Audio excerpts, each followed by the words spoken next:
Mid-morning and we find some women washing sweet potatoes at a home in Negesieri village. This village is located in Nyamira County, some 350 kilometers west of Nairobi, Kenya. This is the home of Agnes Mishira, whose husband died in 2005, leaving 4 children under her care. The third born, Dennis Mishira, is a Form 3 student at Magena High School in Kisii County, but he is at home because he is suffering from rheumatic heart disease. Alianza kutoa damu kwa mabua kama nosebleed.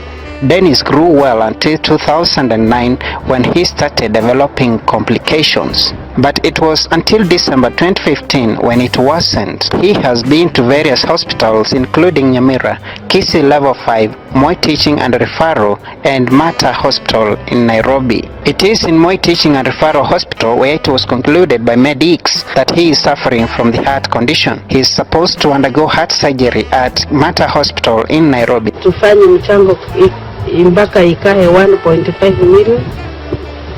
Sasa hapo ndio tunaendelea kufanya. It is the reason why these women are preparing food for visitors invited for fundraising. Last time they fundraised, they only managed 80,000 Kenya shillings. Agnes is not sure if they raised more or less this time, but she knows it will need several fundraisings to get 1.5 million Kenya shillings. I also underwent heart surgery. That 6-year-old Roslyn Nyakona is a survivor of a heart condition. She was here to motivate and encourage the family to soldier on. But her worry is fundraising the village may take ages to raise the money. I want to tell you that fundraising is not an easy thing. It takes time, energy, and above all, persistence. And sometimes